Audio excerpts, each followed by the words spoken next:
Hello dear friends, welcome to the Word from the Valley series. Today we are starting a new series. The topic is God's will, doing God's will. You know, in every religion, in every group, any sect, we always talk about God's will, isn't it? All religious groups also talks about God's will. It's a very common phrase which is used by people. I don't know whether they mean it or not, but I think it gives them a comfort that okay, this is God's will, it happened. But at the same time, supposing everything goes on well, they say okay, it's God's will. But if things don't go well, that time they don't say it's God's will. They try to retaliate, they try to question. So actually, what is God's will? That's what we're going to explore, understand and study and also learn from the Word of God. What is the biblical basis of God's will? That is what we try to understand these coming few series. So in the first session, I would like to explain to you that if you want to know God's will, we have to know God first. So that is the first and foremost fundamental principle about God's will.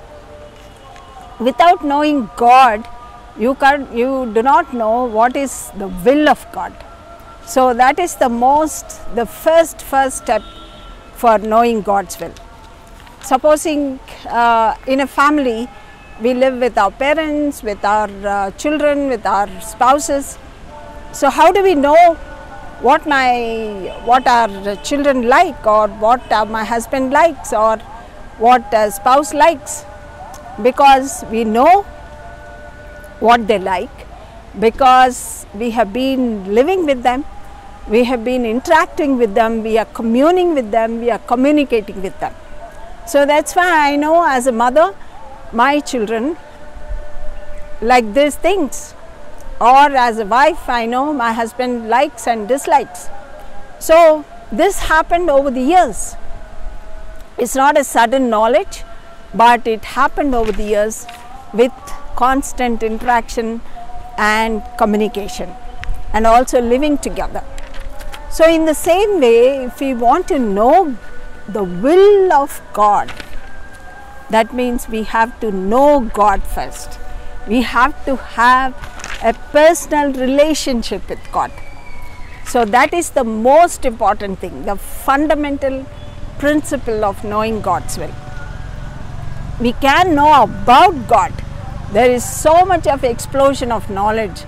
If you just Google and ask Google, he will give you all the answers about God. He will, I'm sure he will have lakhs of explanations, and you will not exhaust, you will be tired out reading all those explanations. But it's not the question of knowledge about God, it is about knowing God. See, like when I say I know the Prime Minister, Mr. Modi, yes, what does it mean?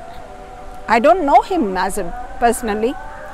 I have never spoken to him. I have never interacted with him personally. But I know about him because he is the Prime Minister. I have read books about him and I have some impressions about him. But it doesn't mean that I know him. I do not know him personally, but I know about him. So that is knowing about and knowing. So that is important. The first and foremost thing, if you want to do the will of God, if you want to know the will of God, we must know this God. So we see a beautiful picture in John 3rd chapter. Here is a man, Nicodemus. He was a Pharisee. He was a very great teacher, leader, and he is a member of the Sanhedrin. That means he is part of the judiciary system of the Jews that time. So he is a well respected man. He is a teacher of the law. He knows everything about Mosaic law. So, but there is something which is missing. He has a lot of knowledge. He must have read the scriptures so thoroughly, because if you want to teach the scriptures, you have to have good knowledge about the scriptures. You can't just teach without the knowledge. So he has got a lot of knowledge, but something is missing in him. Something he did not know the way of God.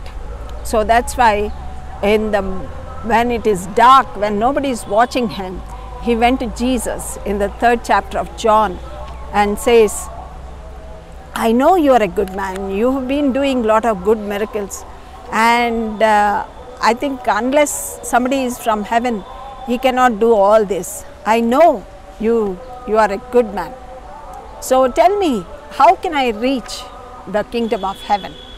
So that was his question. And what did Jesus answer him?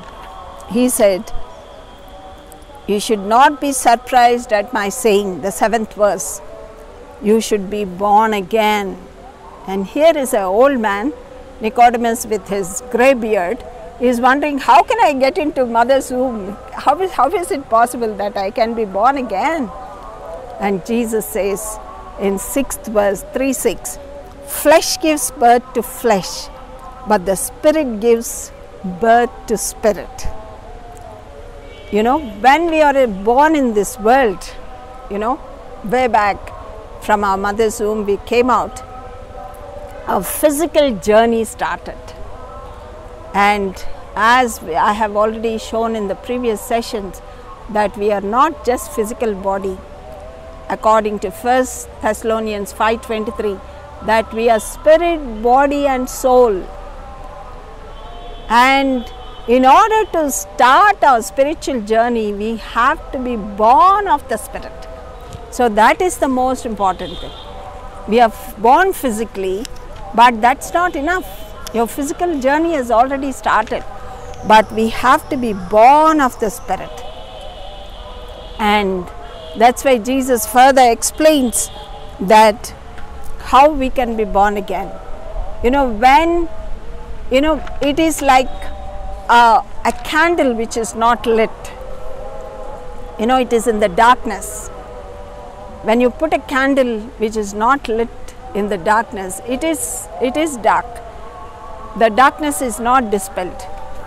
But when we are spiritually reborn, born again, this candle which is not lit is ignited, is lit up by the Spirit of God.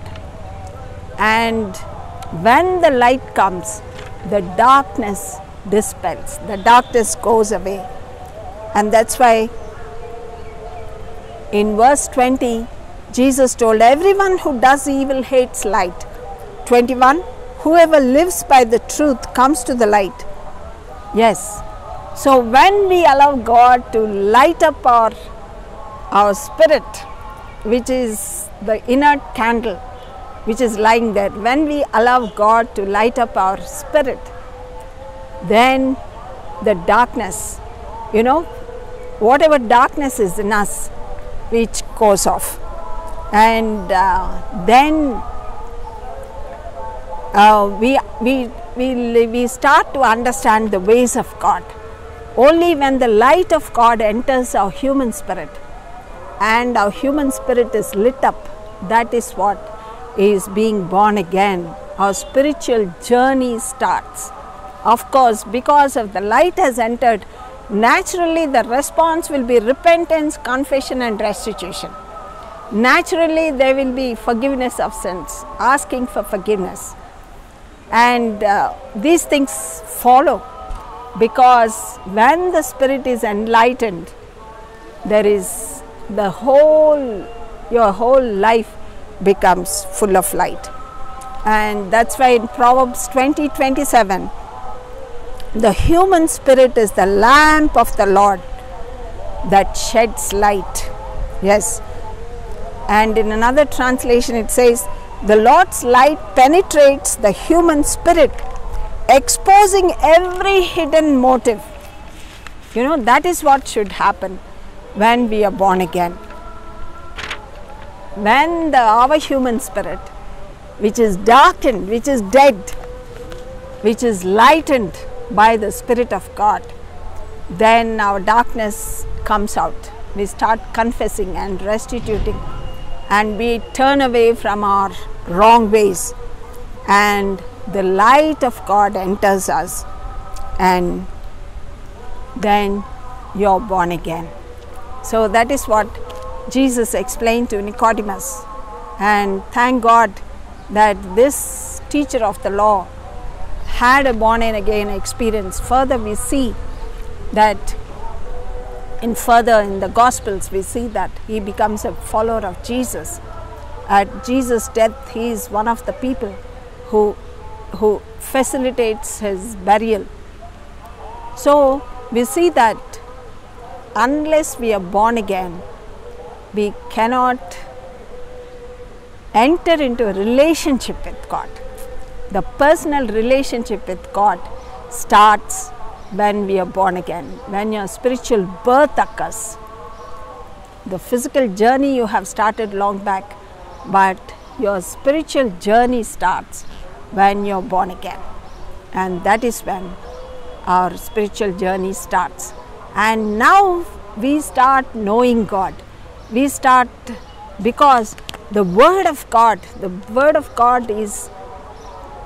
is the letter which God has written to us to know Him.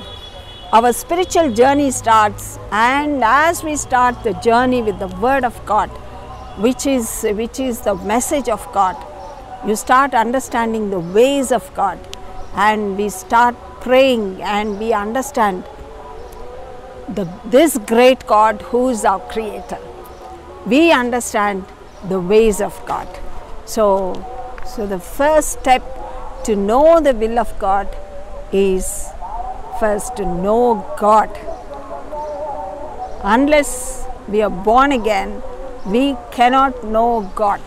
We can know about God, but we cannot know God. So that's why following Christ is a relationship. Christianity is a relationship. It's not a religion, but it's the relationship with Christ.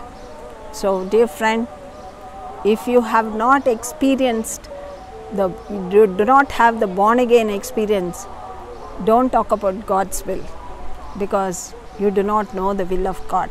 If you don't know the God of this Bible, then you cannot talk about God's will.